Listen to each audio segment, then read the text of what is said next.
Welcome to Dark Radio, where we take you deep into the coldest corners of the human mind. Here, evil is not just a story. It is a chilling reality hiding behind an ordinary face. Imagine this. Right next door, your quiet neighbor barely speaks, sometimes offering a polite smile. But behind his door lie barrels filled with acid, dismembered human remains, and the suffocating stench of death. That neighbor was Jeffrey Dahmer. Jeffrey Lionel Dahmer was born on May 21, 1960, in Milwaukee, Wisconsin. From the outside, his childhood seemed ordinary, a blonde-haired, blue-eyed boy growing up in a middle-class family. But beneath that surface, troubling signs began to take root early on. His father, Lionel, was a busy chemist often away from home.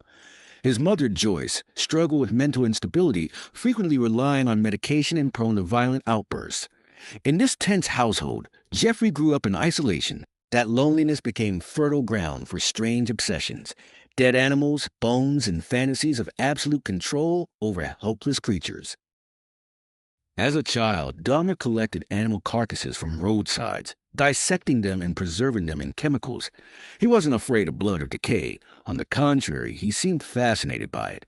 While other kids played with friends, Dahmer spent hours in the garage, cutting open squirrels, birds, or stray cats, watching decomposition with a disturbing fascination. At school, Dahmer was nearly invisible.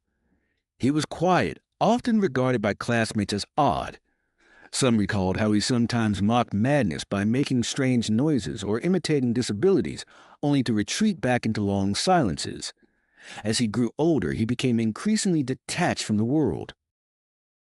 By age 14, Jeffrey realized he was attracted to men, but his sexuality fused with a disturbing fixation, the desire for partners who were motionless, unable to leave him. For Dahmer, intimacy became inseparable from control, immobility, and eventually death. The shift from fantasy to reality came in 1978. At 18, Dahmer was left alone in his family's Ohio home after his parents divorced.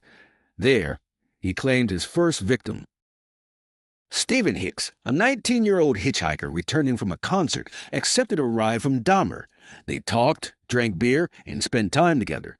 But when Hicks wanted to leave, Dahmer snapped, consumed by his fear of abandonment. He struck Hicks with a dumbbell, strangled him to death, and later dismembered the body, smashing the bones and disposing of the remains. It was his first kill, a grim milestone in the making of one of history's most notorious serial killers. In that act, Dahmer discovered not just satisfaction in murder, but the intoxicating sense of absolute control he had long craved. To neighbors and outsiders, Dahmer remained just another quiet young man. But inside him, darkness had awakened, a darkness that would follow him all his life, leading to horrors so grotesque they would shock the entire world. After his first murder in 1978, Jeffrey Dahmer carried on as if nothing had happened. He kept his crime a secret, continued school, and even tried to blend into normal life. Yet deep inside, the memory of having absolute control over Stephen Hicks lingered. It was like a hidden fire, waiting to erupt again. In 1979, Dahmer enlisted in the U.S. Army and was stationed in Germany. At first, it seemed like a chance for him to find order and discipline. But instead, Dahmer was consumed by alcohol. He drank constantly, at any time, in any place. His alcoholism ruined his military career, and after only 2 years, he was discharged. Some fellow soldiers later alleged that Dahmer had sexually assaulted them in the barracks, though no solid evidence was ever proven. Back in the United States, Dahmer spiraled further downward. He drifted between his father's house and his grandmother's, unable to hold steady jobs. But the darkness inside him never left. Instead, it grew. Dahmer frequented gay bars, picking up young men. Yet, instead of seeking a relationship, he nurtured twisted fantasies, how to keep them with him forever, motionless, unable to leave. In 1987, Dahmer killed again. His victim was Stephen Twomey, a 25-year-old man. Dahmer met Twomey at a bar and invited him back to a hotel. That night, they drank heavily. The next morning, Dahmer awoke to find Twomey dead beside him, blood seeping from his mouth. Later, Dahmer claimed he couldn't remember killing Twomey, but the feeling of control came rushing back, stronger than ever.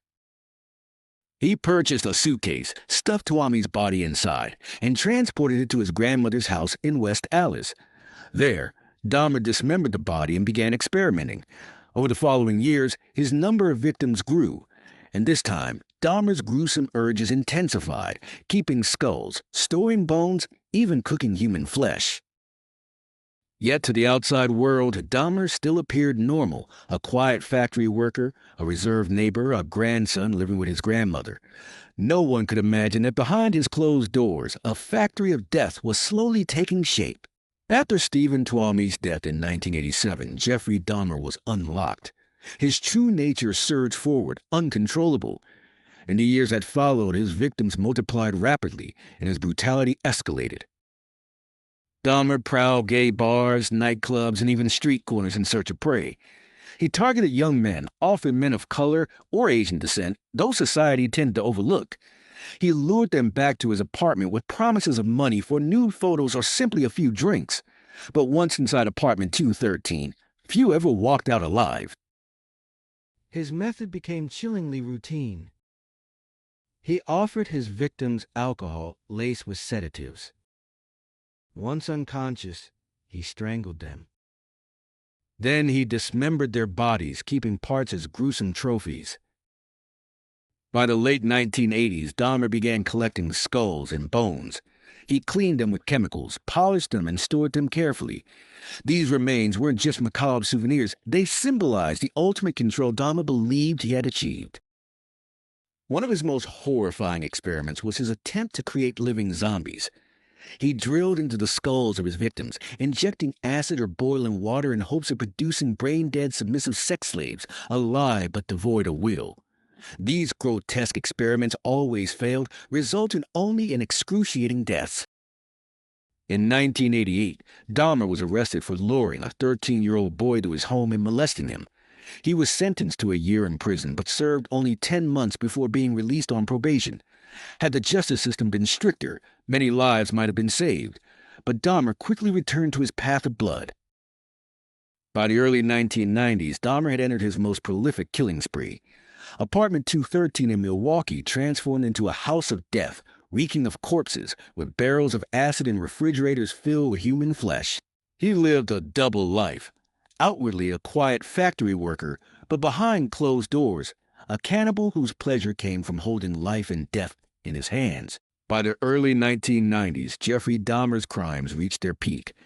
The pace of his killings accelerated, with new victims almost every month. His apartment, Unit 213, transformed into a true morgue, filled not only with corpses but with grotesque experiments. Neighbors at the Oxford apartments complained repeatedly about the foul, overwhelming odor.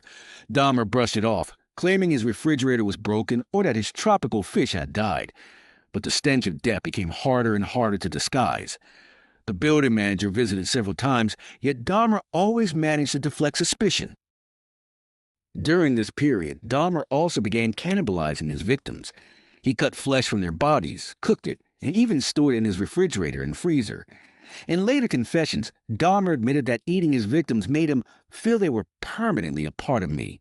It wasn't just cannibalism. It was his twisted attempt to conquer his lifelong fear of abandonment. One of the most shocking incidents occurred in 1991, involving Conorak Sintasumphone, a 14-year-old Laotian boy. Dahmer drugged him and drilled into his skull, attempting to create a living zombie. Miraculously, Conorak escaped, staggering naked and terrified into the street. Two concerned women discovered him and immediately called the police. When officers arrived, Dahmer calmly explained that Conorak was his adult boyfriend, drunk and in need of rest. Despite Conorak's youthful appearance and unconscious state, the police believed Dahmer. They escorted the boy back to apartment 213, where minutes later Dahmer killed him. This tragedy underscored one of the greatest failures. Law enforcement had the chance to save a life and stop Dahmer earlier, but prejudice and negligence allowed him to continue his slaughter. Inside Dahmer's apartment, his gruesome collection grew. Skulls, bones, hearts, livers, and genitals preserved in refrigerators, freezers, and jars.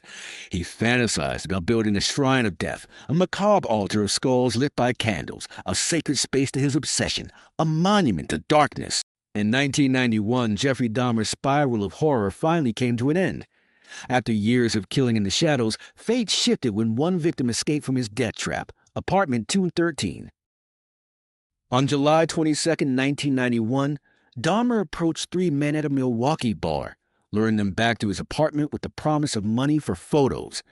One of them was 32-year-old Tracy Edwards.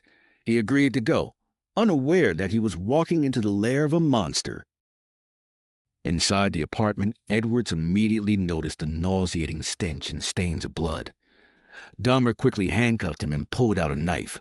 For hours, Edwards tried to stay calm, talking to Dahmer, looking for a chance to survive. When Dahmer became distracted, Edwards seized his moment. He bolted from the apartment, half naked, one wrist still in cuffs, running frantically for help. He flagged down two police officers, telling them he had just escaped the killer. The officers followed Edwards back to apartment 213. When Dahmer opened the door, he tried to remain composed, but inside the truth lay in plain sight.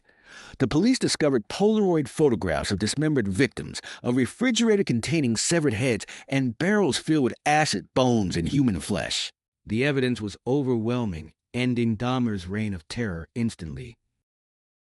News of his arrest spread like wildfire.